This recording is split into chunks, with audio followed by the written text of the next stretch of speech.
A big hello to my YouTube family. Welcome to Diva Classes. This is Divya Vadvani, your English teacher.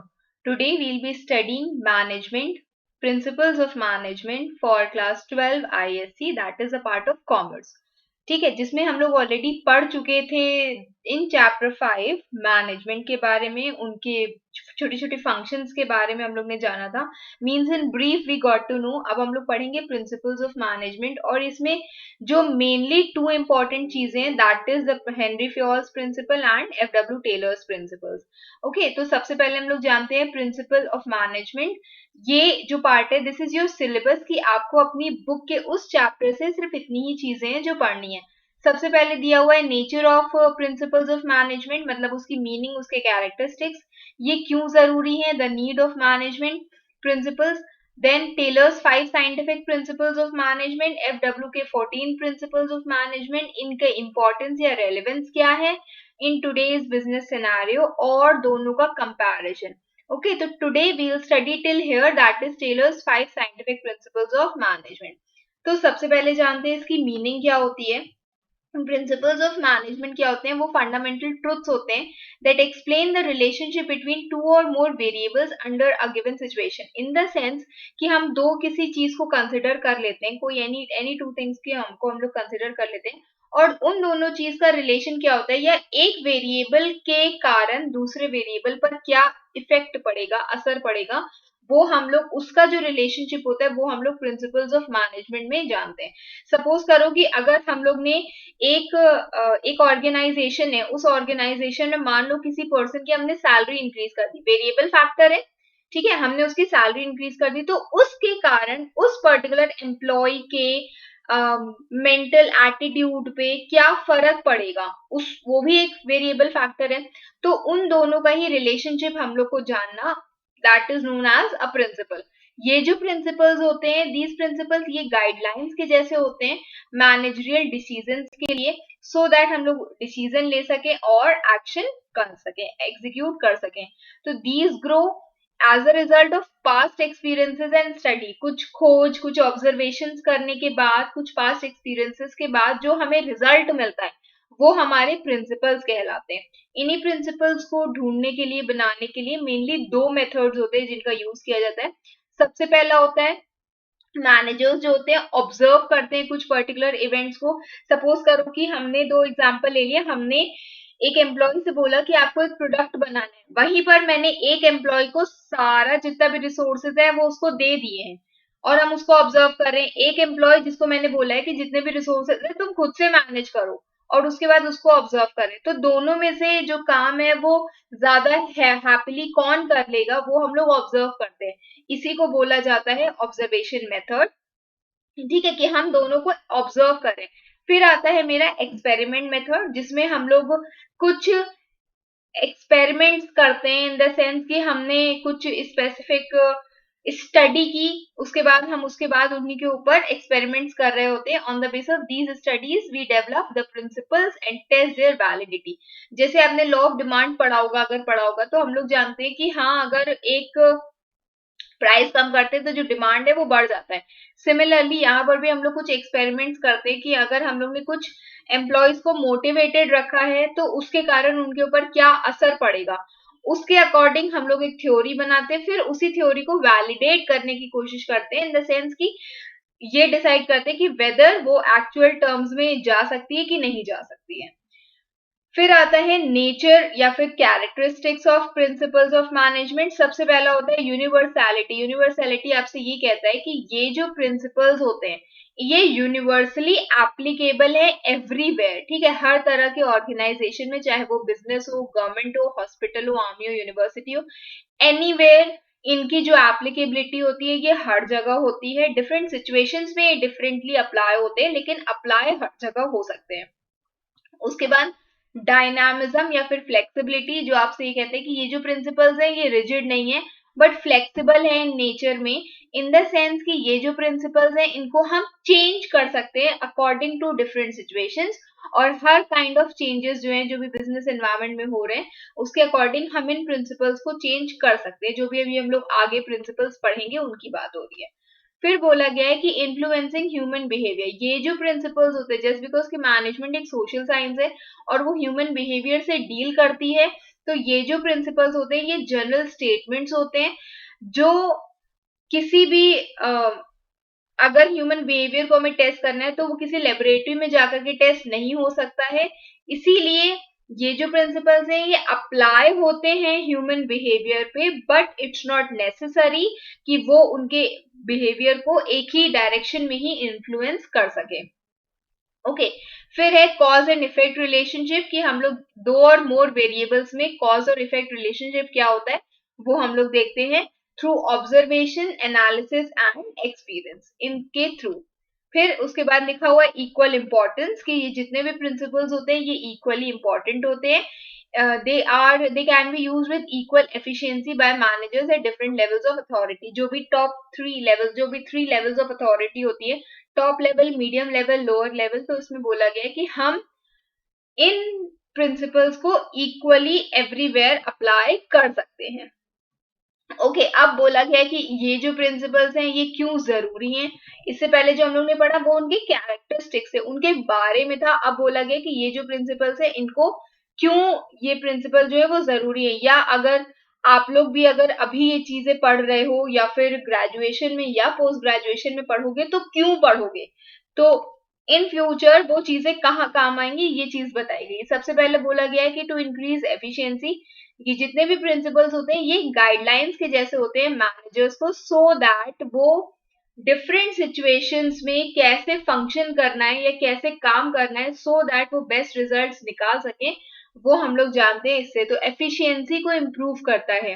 Maximum output at minimum cost, to crystallize the true nature of management, कि हाँ ये जो principles हैं इनको समझना is necessary so that हम लोग आसानी से डिस्क्राइब कर सके, एनालाइज कर सके जो भी नेचर ऑफ मैनेजमेंट है वो, कि हमें किसी भी पर्सन को या किसी ऑर्गेनाइजेशन को कैसे मैनेज करना है। If you know about the principles कि how to deal with the people, how to deal with the organisation, हम लोग आसानी से ऑर्गेनाइजेशन को मैनेज कर पाएंगे। उसके बाद बोला गया है टू ट्रेन मैनेजर्स, मैनेजर्स को ट्रेन करने के लिए that depends upon error and trial method, बार बार करना, उसके बाद फिर मिस्टेक करना, फिर दोबारा से करना, इस ट्रायल एंड एरर मेथड। तो formal methods of training managers in institutes and universities सिर्फ तभी पॉसिबल हुई है जस्ट बिकॉज कि we have these principles and concepts जो हम लोग एक्चुअली पढ़ते हैं।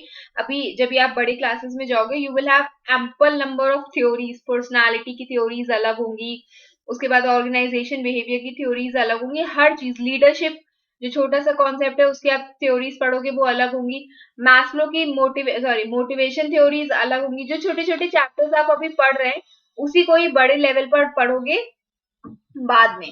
ठीक है, तो वही चीजें यहाँ पर बताई गई हैं। फिर बोला गया है टू इम्प्रूव रिसर्च, की जो भी हम लोग को if we have these principles of management, तो ये एक बेस के जैसे होते हैं जिसके बाद हम लोग फर्दर रिसर्च और ग्रोथ मैनेजमेंट में जान सकते हैं कि कैसे होती है। मैनेजमेंट प्रिंसिपल जो होते हैं वो हमें नई आइडियाज देते हैं, विजन देते हैं, इमेजिनेशन देते हैं, जिसके थ्रू हम लोग कंडक्ट कर सकते हैं रिसर्च इन मैनेजमेंट, कि हाँ हमें अगर ऑर्गेनाइजेशन में चेक करना है टीम स्पिरिट, तो उसके लिए हमें ऐसे ऐसे ऑर्गेनाइजेशंस में जाना चाहिए जहां पर यूजुअली प्रोसेसिंग वाला काम होता है, एक पर्सन ने किया उसके बाद दूसरे ने किया। फिर सोशल गोल्स अटेन करना सो दैट हम लोग optimum use of human and material resources कर सके। मैनेजर्स जो होते हैं they coordinate the efforts of people so that objective, individual objectives get translated into social attainments. मतलब क्या बोला गया कि मैनेजर्स जो होते हैं वो पीपल के एफर्ट्स को कोऑर्डिनेट करते हैं, एक साथ करते हैं, सो दैट इंडिविजुअल ऑब्जेक्टिव जो है वो भी अटेन हो जाए और सोशल अटेनमेंट्स भी हमें मिल जाए, सोसाइटी से रिलेटेड जो हमारे ऑब्जेक्टिव्स हैं वो भी फुलफिल हो जाए। फिर है to clarify thinking, clarify thinking आपसे ये कहता है कि मैनेजर्स की थिंकिंग जो है वो ज्यादा क्लियर और सिस्टमैटिक बना दी जाती है। जो भी न्यू मैनेजर्स होते हैं वो समझ सकते हैं the nature of management with the help of these principles. ठीक है, फिर लिखा हुआ है to spread knowledge, knowledge spread करना इन द सेंस कि थ्रू टीचिंग हम लोग मतलब प्रिंसिपल्स ऑफ मैनेजमेंट पढ़ा करके you can spread the knowledge कि हाँ people if they don't know about the principles वो उनको आसानी से पता चल जाएंगे. ये जो प्रिंसिपल्स होते हैं ये एक ऑर्गेनाइज बॉडी ऑफ नॉलेज है जो मैनेजमेंट इंस्टीट्यूशंस में पढ़ाई एंड बिजनेस स्कूल्स में पढ़ाई जाती है.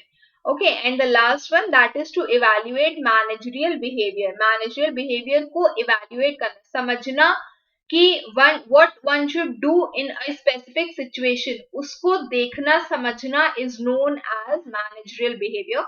और उसकी स्टडी करना यहाँ पर प्रिंसिपल्स ऑफ मैनेजमेंट की नीड के अंदर आता है कि अगर हमें ये प्रिंसिपल्स पता होंगे तो वी कैन अंडरस्टैंड कि हाँ हम लोग ऐसे बिहेवियर्स को कैसे इवेल्युएट कर सकते हैं. ओके, तो यही चीज यहाँ पे लिखी है. Now we will move towards the principles of management given by F W. Taylor. तो Taylor's principles of scientific management, सबसे पहले हम लोग जान लेते हैं एफ.डब्ल्यू. टेलर के बारे में. ठीक है, इट इज रिटन हियर. तो एफ.डब्ल्यू. टेलर एक अमेरिकन थे. he had laid the foundation of management as a science. उन्होंने मैनेजमेंट को एक साइंस की जैसे कंसिडर किया था, कंसिस्टिंग ऑफ जिसमें कुछ फंडामेंटल प्रिंसिपल्स होते हैं. He was the first expert to use the scientific methods of measurement and study for solving the problems. इसीलिए हम लोग इनको फादर ऑफ साइंटिफिक मैनेजमेंट कहते हैं क्योंकि इन्होंने साइंस को मैनेजमेंट के साथ जोड़ा था. ओके, फिर scientific management what does it mean कि ये एक आर्ट होता है of knowing exactly what you want your men to do and seeing that they do it in the best and cheapest way. और ये देखना कि वो इस चीज को एकदम बेस्ट और चीपेस्ट वे में करें. ठीक है, जिसमें इन्होंने मेनली जो थे वो 4 प्रिंसिपल्स दिए थे. आपकी बुक में जितने हैं आप वो सारे ही पढ़ सकते हो. तो science not the rule of thumb. ठीक है, फिर development of each and every person, harmony not Discord and cooperation not individualism. फिर अब इसी के बेसिक प्रिंसिपल्स है. तो सबसे पहला बोला गया है कि science is not the rule of thumb. What is the rule of thumb? Rule of thumb आपसे ये कहता है कि जो भी मेजरमेंट्स हैं they are based on past experiences या फिर assumptions instead of practical calculations. अगर हम ये कंसिडर करते हैं कि मतलब अगर हम लोग को मेजर करना है तो हम लोग कोई भी चीज मुट्ठी भर उठा के कर लेंगे, this is known as rule of thumb. ठीक है, बट अगर हम उसी चीज को मेजर करते हैं, वेट करते हैं या मेजर करते हैं, उसको हम लोग कहते हैं मतलब it is not a rule of thumb क्योंकि वो किस में आ जाता है, वो साइंस में आ जाता है. साइंस में, फिजिक्स में मेजरमेंट्स और ये सारी चीजें आपने पढ़ी होंगी. तो रूल ऑफ थंब आपसे ये कहता है कि जिसमें हम लोग एग्जैक्ट कैलकुलेशंस नहीं करते वो मेरा रूल ऑफ थंब होता है. एग्जाम्पल के तौर पर अगर आप समझ सकते हो कि हम लोग एक जनरल असम्पशन लेते हैं कि अगर आपको इंटरव्यू में पहुंचना है, मान लो 8 बजे का इंटरव्यू है, आपको इंटरव्यू में पहुंचना है, तो आप ऐसा करो आप 7:45 पर पहुंच जाओ. ठीक है, तो ये क्या है, ये कोई साइंस नहीं है.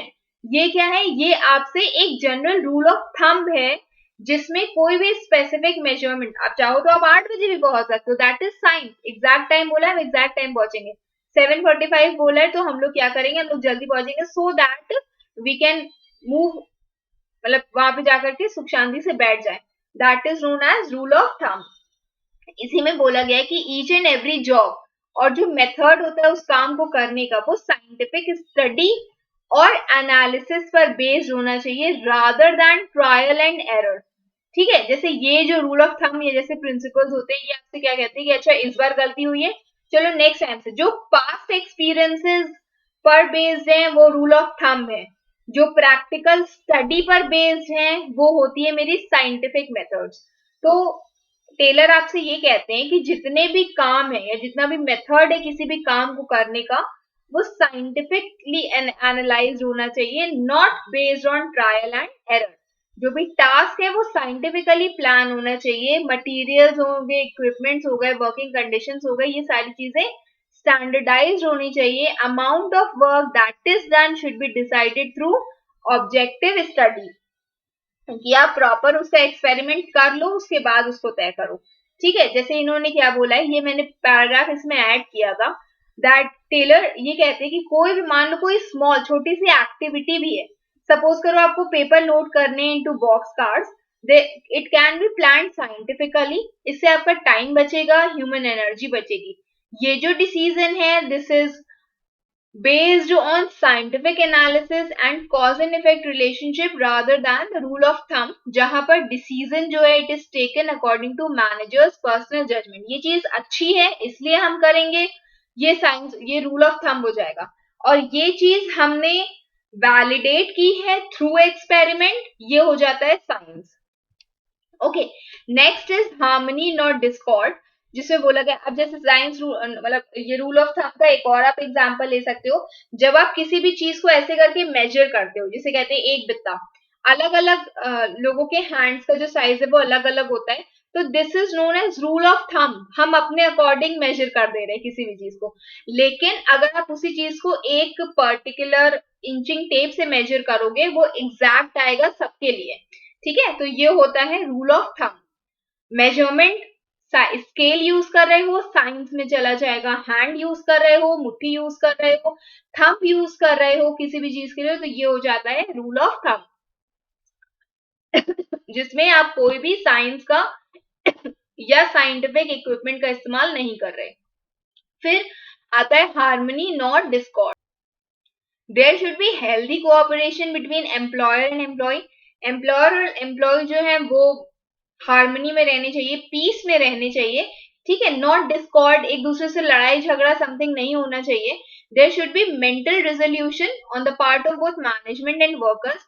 मतलब इन दोनों को ये समझ में आना चाहिए कि मैनेजमेंट एक एनलाइटेंड एटीट्यूड अपनाए, जितने भी गेन्स हैं ऑफ प्रोडक्टिविटी वो वर्कर्स के साथ शेयर करें, और वर्कर्स भी अपने लेवल पर डिसिप्लिन और लॉयल्टी शो करें. हार्मनी नॉट डिस्कॉर्ड, लोगों में सुख शांति बनी होनी चाहिए, डिस्कॉर्ड नहीं बना. सपोज करो कि कोई पर्सन है, हमें पता है कि हाँ ये पर्सन जो है वो अच्छा काम कर रहा है, तो दिस इज द मैनेजर.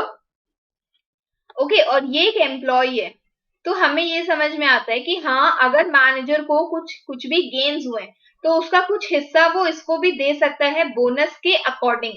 ये एक एग्जाम्पल के तौर पे आप इसको ले सकते हो. This is known as harmony not discord. ठीक, जिसमें हमारे जो भी बेनिफिट्स हैं वो हम आपके साथ भी शेयर कर रहे हैं. उसके बाद है maximum not restricted output. Conflict जो होती है मैनेजमेंट और वर्कर्स में वो तब अराइज होती है when there is division of surplus, जब आप जो भी एक्स्ट्रा प्रॉफिट्स है उसको जब आपको डिवाइड करना होता है, तो इससे ज्यादा बेटर वे होता है कि आप जो है वो जो साइज ऑफ सरप्लस है उसी को इंक्रीज कर दो, ज्यादा प्रोडक्शन कर दो, सो दैट जितना भी ईच साइड है उसको लार्जर शेयर मिले, सो दैट जो प्रॉफिट्स है वो भी इंक्रीज हो जाए. मैनेजमेंट और वर्कर्स जो है जिनका कॉमन इंटरेस्ट क्या होना चाहिए, वो प्रोडक्टिविटी को, the quality of being fruitful, ठीक है, वो ही इंक्रीज कर दो. कि जो पर्सन 5 घंटे काम कर रहा है हम उसको बोलेंगे तुम 6 घंटे काम करो भाई, तुम अपनी प्रोडक्टिविटी इंक्रीज करो. अगर प्रोडक्टिविटी ऐसे नहीं इंक्रीज कर सकते तो जो तुम 100 यूनिट बना रहे हो उसकी तुम 150 यूनिट्स बनाओ उसी टाइम पीरियड में, तो उससे जो आउटपुट है वो भी इंक्रीज होगा, हमें ज्यादा शेयर मिलेगा और हम ज्यादा शेयर डिवाइड कर पाएंगे. फिर है division of work and responsibility. तो क्या बोला गया है कि दोनों चीजों को एक ही जगह पर मत जोड़ो. Separation of planning from operational work. जो लोग प्लानिंग कर रहे हैं वो अलग डिपार्टमेंट में जाए, जो एक्चुअल में उस चीज को एग्जीक्यूट कर रहे हैं वो अलग डिपार्टमेंट में जाए. Management should concentrate on planning the job of workers, और वर्कर्स जो है वो कॉन्सेंट्रेट करें उस जॉब को परफॉर्म करने में.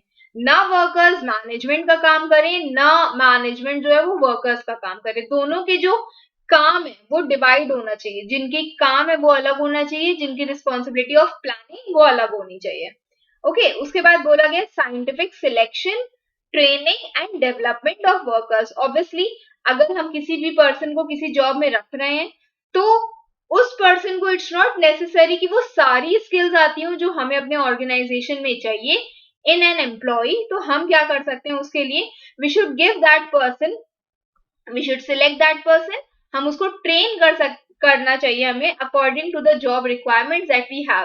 ठीक है, each and every worker should be encourage to develop his full potential, और उसको जो भी ट्रेनिंग है वो प्रोवाइड करनी चाहिए, so that the person is skillful in performing the given task.